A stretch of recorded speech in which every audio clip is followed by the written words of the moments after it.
Hello friends, welcome to Caffeine and Hustle. Caffeine and Hustle presents practical machine learning course. As a part of this course, we are going to cover data analysis today. On every Thursday and Monday, we post a new video.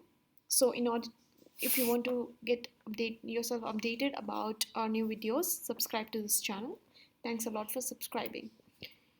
So our main topics today for the discussion are: what is data analysis life cycle, hands-on exercise, that is implementation. What is data analysis? Data analysis is a process of inspecting, cleansing, transforming and modeling data with the goal of discovering useful information, informing conclusions and supporting decision making. What are the steps of data analytics? So we start with the objective. We try to understand the data. Then after that, we try to clean the data, find the abnormalities in the data, and do the data transformation. After that, we do the data enhancement, and then we do the analytics, and then the data visualization. As a part of the hands-on exercise, are you ready? So if you are, then open your Jupyter notebook for hands-on exercise. So this is the analysis that I have done for crime data in Boston. So we're gonna go step by step to analyze all the data which is there as a part of a crime report. So first of all, we import all the libraries. So import all the libraries. Important libraries like pandas, numpy, matplotlib, and SNS, which is seaborn, scikit-learn, and math. So each and every library has its own function. So pandas is used for data analysis, numpy is used for scientific computing, matplotlib and seaborn is for data visualization, scikit-learn it's a ML library for classical ML algorithms, math for mathematical functions. Okay, so after importing, we're going to load the data from the CSV. So we're going to use the command read CSV. Once the data has been loaded, we are going to perform analysis. So first of all, once it is loaded, just try to see what exactly is the data. So you can do that by running the head command. So crimestats.head will give you the first 5 rows of the data in the crime report. If you want to know the column labels of the data, run this command crimestats.columns. This will give you all the columns which are there in the report. To view some basic statistical details like percentile, mean, standard deviation, etc. of data frame or the data which is there in your CSV, you can use the command describe.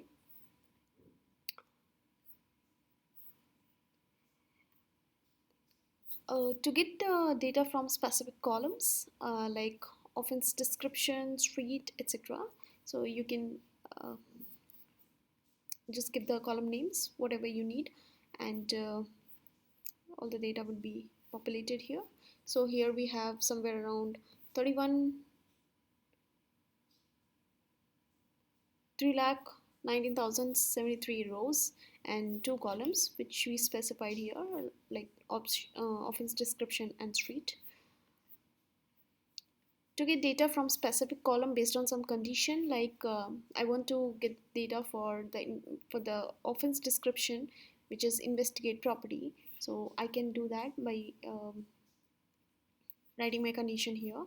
So you can see I got the data for that particular condition. To get the top 5 rows from specific columns for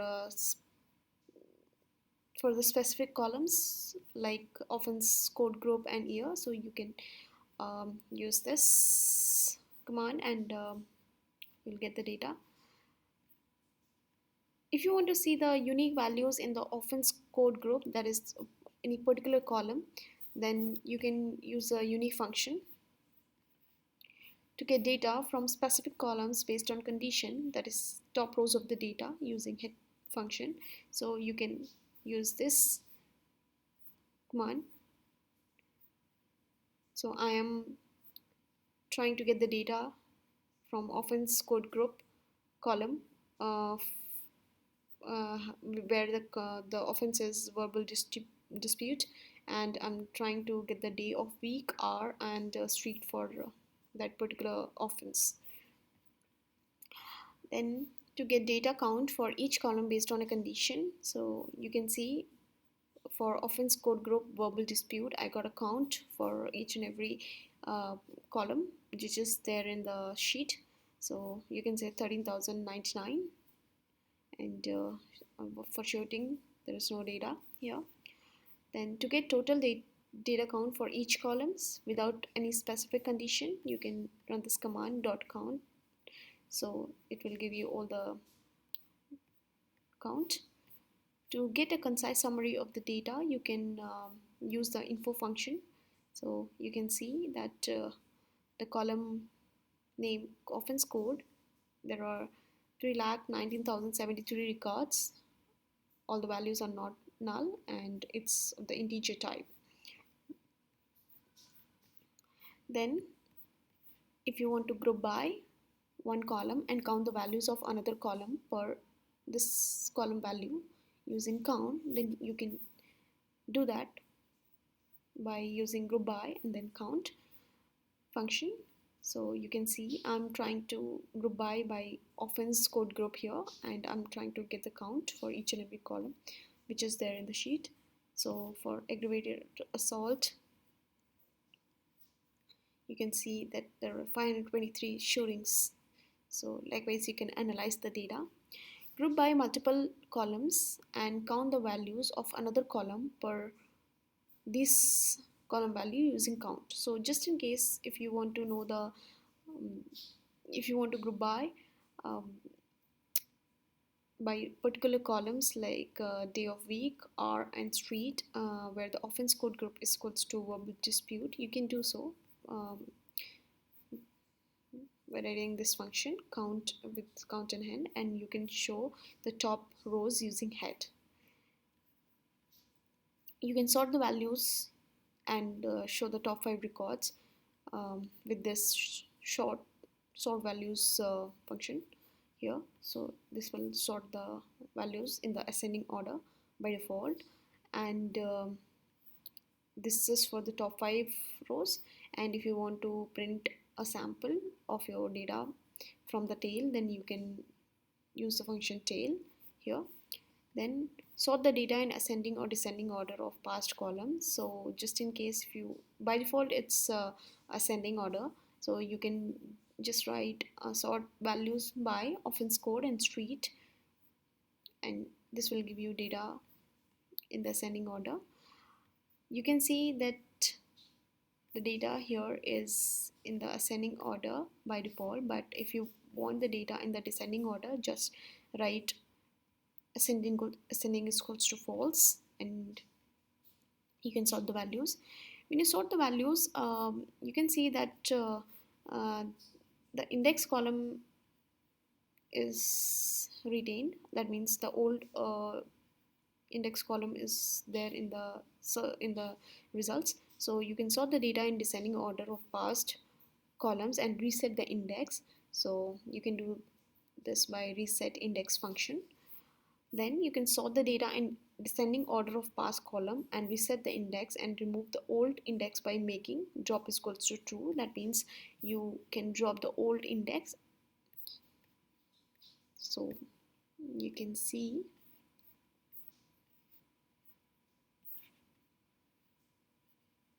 the index has been reset. Now after this analysis, you can go for the data visualization, where you can visualize the data using various charts like histogram, cat plot, bar box plot, etc. So you can do that by plotting the histogram. So for example, I am plotting this histogram, that is I'm trying to show the crime by R. So crime stats R, and I'm specifying the bins value so that I can get a good view of the data uh, on the histogram. Then I'm giving edge color is equals to black, that means this color, and line width is equals to 1.2. Title means the title of this histogram. X label is the R, and frequency is this, so you'll get this histogram.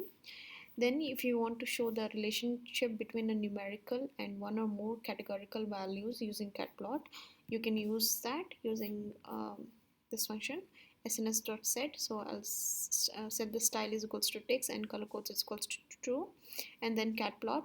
I'm trying to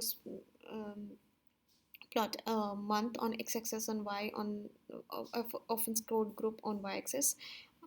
Data is equals to crime stat, digit is equals to false, and height is equals to 15, and I'm trying to give the hue as UCR part. So you can see that I have gotten this